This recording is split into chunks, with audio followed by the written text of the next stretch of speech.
वज़ीर आज़म आज़ाद समेत अहम निजी रहनुमाओं समेत जो है वो मुकदमात थाना शाहदरा में दर्ज किए गए हैं। आप इस FIR को किस तरह से देखते हैं? देखें, इस नालायक और नाहल टोले ने और ये कठपुतली हुकूमत जो है, इसने पहले कश्मीर का जो है वो मामला वो इस तरह से हैंडल किया कि जो मोदी को पिछले 73 साल में जुर्रत नहीं हुई वो कदम उसने उठाया और कश्मीर की हैसियत को जो है वो उन्होंने ख़त्म करने की जो है वो कोशिश की है। और ये कठपुतली हुकूमत जो है ये एक रेजोल्यूशन नहीं पास करवा सकी, यानी मोदी के इस इक़दाम के ख़िलाफ़ और कश्मीर में जो जुल्म हो रहा है जिसकी मिसाल नहीं मिलती बनी नौ इंसानियत की तारीख़ में, उसके ख़िलाफ़ एक रेजोल्यूशन पास करवाने में भी ये हुकूमत जो है वो नाकाम रही है। और अब सूरत हाल इन्होंने इस तरह से कर दी है कि वो आज़ाद कश्मीर जो आज़ादी कश्मीर की बुनियाद है, कश्मीर जो आज़ादी कश्मीर की बुनियाद है, जो पाकिस्तान की शहरग है, जो असम्बली पूरे कश्मीर को, आज़ाद कश्मीर और मकबूजा कश्मीर को रिप्रेजेंट करती है, उस असम्बली का जो कायद है, जो आज़ाद कश्मीर का वज़ीर आज़म है, उसे जो है वो इन्होंने जो है वो गद्दार करार दे दिया है एक FIR का अंदराज कर। अब ये बताएं कि अब इंडिया जो कल से इंडिया में जो तबसरे हो रहे हैं, अब इनको उसके ऊपर कोई शर्म नहीं आ रही इनको? वो मिली गैरत जिसका ये हवाला दिया करते थे कि जी वो इंडिया ये कह रहा है, इंडिया वो कह रहा है, इंडिया खुश हो रहा है, अब इंडिया जो कल का कह रहा है और कश्मीर के लोगों को जिस तरह के वो ताने दे रहा है कि ये हाल है तुम्हारे आज़ाद कश्मीर का, कि आज़ाद कश्मीर का वज़ीर आज़म जो है वो लाहौर और जो है वो पाकिस्तान की हुकूमत की नज़र में जो है वो गद्दार है। 2 लेफ्टिनेंट जनरल, बल्कि 3, जिनके पास मेडल्स हैं, जो बड़े डेकोरेटेड जो है वो सोल्जर रहे हैं, जिन्होंने खिदमत की है पाक फौज की, उनको भी जो है वो गद्दारों की लिस्ट में जो है वो शामिल किया है। और अब ये कहते हैं कि जी हमने तो ये मुकदमा दर्ज नहीं करवाया।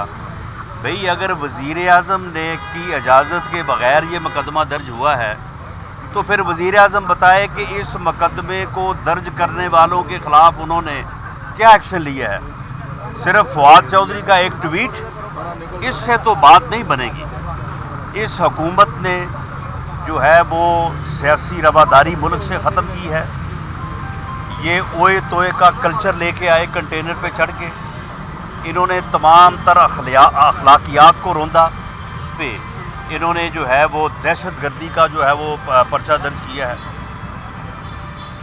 मोहतरमा मरियम नवाज साहबा को जो है वो उनके ख़िलाफ़ वो जो है वो दहशत गर्दी का मुकदमा जो है वो हमारे साथ जो है वो दर्ज किया है। यानी इनके पास मासवाए दहशत गर्दी का और गद्दारी का इनके पास और कोई काम नहीं है।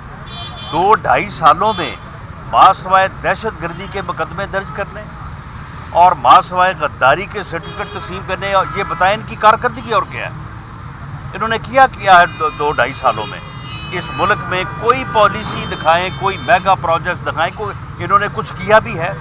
मासवाए इसके कि पिछली हुकूमत को गालियां देना, नैब के ज़रिए से जो है वो इंतकाम लेना, इंतकामी कार्रवाइयाँ करना, और अब जब वो करप्शन का और नैब का बयानिया जो है वो पिट चुका है तो अब जनाब ये गद्दारी के सर्टिफिकेट्स पे आ गए हैं। और उसमें ये देखें इन्होंने इतना बड़ा ये जुल्म किया है कश्मीर की जो है वो हुर्रियत के साथ, आज़ादी कश्मीर की तहरीक के साथ, इतना बड़ा इन्होंने जुल्म किया है, इतना बड़ा इन्होंने ब्लंडर किया है कि उसकी जो है वो तलाफी आने वाले सालों में भी शायद मुमकिन ना हो। अच्छा राना साहब, मुलाकातें राह से वो नून लीग पर आए रोज़ यही बयान, एक जलसा नून लीग का कल लाहौर में हुआ, इतनी मुलाकातें सामने आ गई, इस पर क्या कहेंगे? यानी ये इनकी बौखलाहट है کہ مریم نواز صاحبہ نے اپنا جلسہ جو ہے وہ گجرانوالہ میں اناؤنس کیا ہے، اس دن سے ان کو جو ہے وہ بالکل ان کے ہاتھ پاؤں پھول گئے ہیں اور ایسے جو ہے وہ بیانات دے رہے ہیں،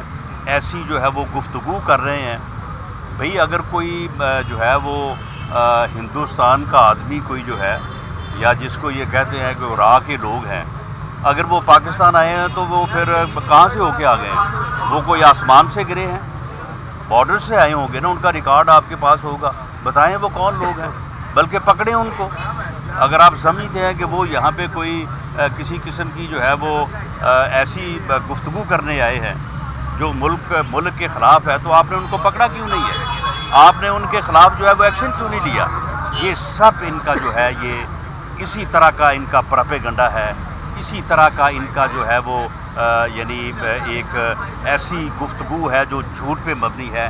جس طرح سے انہوں نے PMLN کی لیڈرشپ کے خلاف جو ہے یہ کرپشن کا بیانیہ انہوں نے کھڑا کیا، وہ بھی سارا جھوٹ تھا، اب وہ پٹ چکا ہے تو اب یہ اس طرف آ گئے ہیں، یہ ان کا جھوٹ ہے اور یہ چل سکا جو جتنا چلنا تھا، اب یہ مزید نہیں چلے گا۔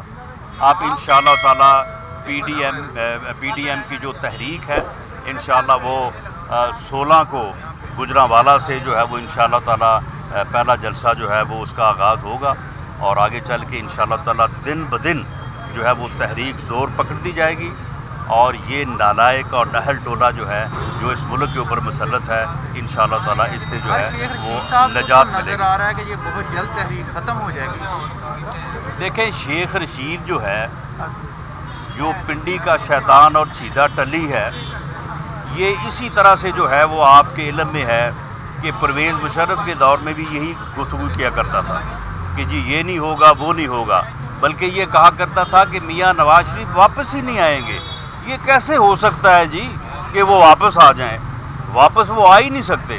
اس کے بعد پھر میاں نواز شریف آیا، اللہ نے اس کو عزت دی، لوگوں نے اس کو مینڈیٹ دیا۔ میں نے اسی چیتے ٹلی کو میاں نواز شریف کے پیچھے کتے کی طرح دم بہلاتے ہوئے دیکھا کہ جی مجھے پارٹی میں شامل کر لیں، لیکن اس وقت شاید میاں صاحب اسے معاف کر دیتے، کیونکہ اس کی سفارش بہت بڑی تھی۔ مجید نظامی صاحب جو ہیں وہ اس کے سفارشی تھے، وہ کہتے تھے میاں صاحب کو کہ یہ اس کے منہ کے ساتھ کتا بندھا ہوا ہے، تو میاں صاحب اس کو آپ جو ہے وہ شامل کر لیں ورنہ یہ آپ کے خلاف جو ہے یہ بھونکے گا۔ تو وہاں پہ ہماری جو پنڈی کی جو قیادت ہے اس نے جو ہے وہ اس کو قبول نہیں کیا، لیکن میں اسے یہ بات کہنا چاہتا ہوں کہ یہ تم نے 2-3 دن پہلے جو تم نے مریم نواز صاحبہ کو مخاطب کر کے بات کی ہے، تم اپنی اوقات میں رہو اور یہاں پہ رک جاؤ۔ تم اگر تم اپنی اوقات سے باہر ہوگے تو پھر اس کا جو ہے وہ انجام درست نہیں ہوگا۔ مریم نواز صاحبہ جو ہے وہ پاکستان مسلم لیگ نون کی لیڈر ہے، وہ ایک پاپولر لیڈرشپ ہے۔ تمہاری اوقات کیا ہے کہ تم اسے مخاطب کرتے ہو اور اس طرح کی گفتگو کرتے ہو؟ اس طرح کی گفتگو جو ہے وہ تمہاری برداشت نہیں کی جائے گی۔ تم اپنی اوقات میں رہو اور یہیں پہ رہو، اس حد کو کراس نہ کرنا، اس کو کراس کرنا جو ہے وہ تمہیں مہنگا پڑے گا۔